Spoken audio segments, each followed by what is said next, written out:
ಒಂದು ನಗುವಿನೊಟ್ಟಿಗೆ ನಿಮ್ಮ ಜೊತೆಯಲ್ಲಿ ಬರುವಂಥ ಒಂದು ಅನುಭವ ಇದೆ ಗೊತ್ತಾ? ಅದಕ್ಕೆ ಆ, ಎಷ್ಟು ಹೇಳಿದ್ರೂ ಅದನ್ನು ವರ್ಣಿಸೋಕ್ಕಾಗಲ್ಲ ಅದನ್ನು.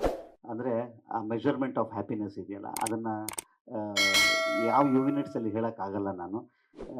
ಯಾಕಂತಂದರೆ ಒಂದು ಗೆಲುವು ಆ, ಎಷ್ಟು ಅಮೂಲ್ಯ ಮತ್ತು ಅನಿವಾರ್ಯ ಎರಡೂ ಕೂಡ ಆಗಿದೆ ಅಂತ ಅನ್ನೋವಂಥದ್ದು ಒಂದು. ಎರಡನೇದ್ದು ಈ ವರ್ಷ ಅಂದರೆ 2025 ಕನ್ನಡ ಚಿತ್ರರಂಗದಲ್ಲಿ ಅಂದರೆ ಒಂದು ಗೆಲುವಿನೊಟ್ಟಿಗೆ ಶುರು ಮಾಡ್ತಾ ಇದ್ದೀವಿ ಅಂತ ಅನ್ನುವಂಥದ್ದಿದೆ ಗೊತ್ತಾ.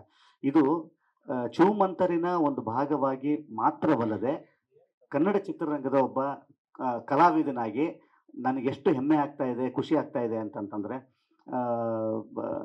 2025 ಒಂದು ಬ್ಯಾಂಗಿನೊಟ್ಟಿಗೆ ಶುರು ಮಾಡುವಂಥದ್ದು, ಒಂದು ಒಳ್ಳೆ ವೈಬಿನೊಟ್ಟಿಗೆ ಶುರು ಮಾಡುವಂಥದ್ದು ಇದೆಯಲ್ಲ, ಅದು ನಿಮ್ಗಳಿಗೆ ಸೇರಬೇಕಾದಂಥ ಸಕ್ಸಸ್ ಅದು.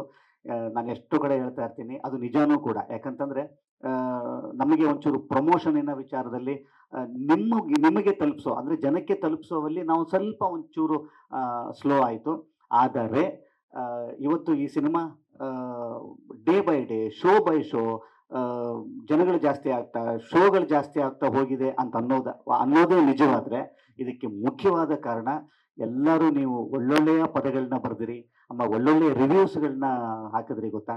ಇದು ತುಂಬ ದೊಡ್ಡ ಆನೆ ಬಲ ನಮಗೆ ಸಿಕ್ಕಂಥದ್ದು, ದೊಡ್ಡ ಆಶೀರ್ವಾದ. ಏನು ಅಂತಂತಂದರೆ ಜನ ಈ ಸಿನಿಮಾ ಚೆನ್ನಾಗಿದೆ, ನೋಡಿಲ್ವಾ ಗುರು, ಫಸ್ಟ್ ಹೋಗಿ ನೋಡಿ ಅಂತ ಅನ್ನೋವಂಥದ್ದು ಇದೆ ಗೊತ್ತಾ. ಆಗ ಮಾತ್ರ ನಮ್ಮ ಸಿನಿಮಾದ ನಿಜವಾದ ಹೌದು ಗುರು ನಮ್ಗೆ ತಲುಪಿದೆ ಜನಕ್ಕೆ ಅಂತ ಅನ್ನುವಂಥದ್ದು. ಇವತ್ತು ಸಿನಿಮಾ ಗೆದ್ದಿದೆ ಅಂತ ಅನ್ನೋದ ವಿಚಾರವಾಗಿ ಇದನ್ನು ಹೇಳ್ಕೊಳ್ಳೋದಕ್ಕೆ ಅಂತ ನಾನು ಲಾಸ್ಟ್ ಟೈಮೂ ಕೂಡ ಹೇಳಿದ್ದೆ. ನಿಮ್ಮೆಲ್ಲರಿಗೂ ಥ್ಯಾಂಕ್ಸ್ ಹೇಳೋದಕ್ಕೇ ಎಷ್ಟು ಥ್ಯಾಂಕ್ಸ್ ಹೇಳಿದ್ರು ಸಾಲದು ರೀ ನಾನು. ಯಾಕಂತಂದರೆ ಫಸ್ಟ್ ಡೇಗೂ, ಸೆಕೆಂಡ್ ಡೇಗೂ, ಥರ್ಡ್ ಡೇಗೂ ಏನೋ ಮ್ಯಾಜಿಕ್ ಆಯಿತು ಗೊತ್ತಾ. ಒಂದು ಇವರು ಯಾರು, ನಾನು ಒಂದು ಎರಡು ಮೂರು ಅವರ್ ನಾನು ಸಿಕ್ಕಿಲ್ಲ ಅಷ್ಟೇ ಈ ತಂಡಕ್ಕೆ. ಆ 2-3 ಅವರ್ ಎಷ್ಟು ಪ್ಯಾನಿಕ್ ಆಗೋಗ್ಬಿಟ್ಟಿತ್ತು ಅಂತಂತಂದರೆ, ಇವರು ಒಂದಿಷ್ಟು ಮೆಸೇಜ್ಗಳು ಕಳಿಸಿದ್ರು ನನಗೆ. ನಾನು ಯಾವುದನ್ನು ತೆಗೆದು ಸೈಡ್ಗೆ ಇಟ್ಬಿಟ್ಟಿದೆ. ಅಂದರೆ ಇನ್ನೊಂಚೂರು ಏನೋ ಆಗಬೇಕಾಗಿತ್ತು, ಅಂದರೆ ಆ್ಯಕ್ಚುಲಿ ನಮ್ಮ ತಲುಪಿಸ್ಬೇಕಾಗಿದ್ದಂಥ ಟೈಮಲ್ಲಿ ನಮಗೆ ಆಗಲಿಲ್ಲ, ಅದೊಂದು ವಿಚಾರ. ಅದಾದಮೇಲೆ ಅವ್ರದ್ದೊಂದು ಮೆಸೇಜ್ ಬರುತ್ತೆ, something magic is happening sir ಅಂತ. ನನಗೆ ಅವಾಗಲೂ ನಂಬಿಕೆ ಇಲ್ಲ.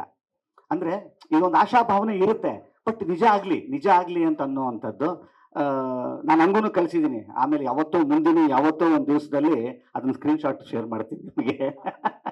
ಅದನ್ನು ಖಂಡಿತ ಮಾಡ್ತೀನಿ ನಾನು. ಯಾಕಂದರೆ ಏನೋ ನವನೀತ್ ಒಳ್ಳೇದಾದರೆ ಸಾಕು ಹಿಂಗೆ ಅಂದಿದ್ದೀನಿ ನಾನು. ಆ್ಯಕ್ಚುಲಿ ಹಂಗೆ ಶುರು ಆದಂಥದ್ದು ಒಂದು ಚೆನ್ನಾಗಿದೆಯಂತೆ, ತುಂಬ ಚೆನ್ನಾಗಿದೆಯಂತೆ, ಸಿನಿಮಾ ಹಿಟ್ ಅಂತೆ ಅಂತ ಬರುತ್ತೆ ಗೊತ್ತಾ. ಇದು ನಿಜಕ್ಕೂ ಕೂಡ ಅದು ಮ್ಯಾಜಿಕ್ ಅಲ್ಲ, ದೇವರ ಆಶೀರ್ವಾದ, ನಿಮ್ಮೆಲ್ಲರ ಪ್ರೀತಿ.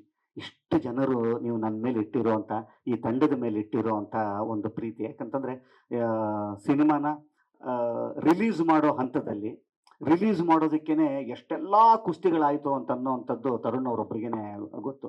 ಯಾಕಂದರೆ ಅವರೊಬ್ಬರೇ ಆ ಶೋಲ್ಡರ್ ಮೇಲೆ ಭಾರನ ತಗೊಂಡಂಥವ್ರು. ಇವತ್ತು ನನಗೆ ಫಸ್ಟು ಬೇಕಾಗಿದ್ದು ಇವ್ರ ಮುಖದ ಮೇಲೆ ನಗು. ಯಾಕಂದರೆ ಇವತ್ತು ಇವರು ಮತ್ತು ಅವ್ರು ನಗ್ತಾ ಇದ್ದಾರೆ ಅಂತ ಅನ್ನೋದಾದರೆ ಇವತ್ತು ಇಷ್ಟು ಜನರು ಸಾರ್ಥಕತೆಯ ವಿಚಾರ. ಒಬ್ಬ ನಿರ್ಮಾಪಕ ನಗಬೇಕು ರೀ.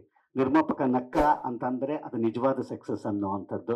ಇವತ್ತೊಬ್ಬ ನಿರ್ಮಾಪಕ ನಗ್ತಾ ಇದ್ದಾನೆ ಅಂತ ಅನ್ನೋದಾದರೆ ಖಂಡಿತವಾಗ್ಲೂ ನೀವೆಲ್ಲರೂ ಅವ್ರಿಗೆ ಕೊಟ್ಟಿರೋವಂಥ ಆಶೀರ್ವಾದ ಅದು, ನೀವು ಕೊಟ್ಟಿರೋವಂಥ ಪ್ರೀತಿ ಅದು.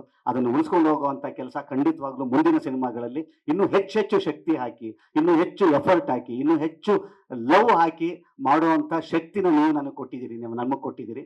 ಲೇಟೆಸ್ಟ್ ಹಾಗೂ ಇಂಟ್ರೆಸ್ಟಿಂಗ್ ಸುದ್ದಿಗಳಿಗಾಗಿ ಬಾಸ್ ಟಿವಿ ಕನ್ನಡ ಚಾನೆಲ್ನ ಸಬ್ಸ್ಕ್ರೈಬ್ ಮಾಡಿ, ಹಾಗೆಯೇ ಬೆಲ್ ಐಕಾನ್ ಪ್ರೆಸ್ ಮಾಡಿ. ಇದರ ಜೊತೆಗೆ ಫೇಸ್ಬುಕ್, ಇನ್ಸ್ಟಾಗ್ರಾಮ್, ಎಕ್ಸ್ನಲ್ಲೂ ಮಿಸ್ ಮಾಡದೆ ಫಾಲೋ ಮಾಡಿ.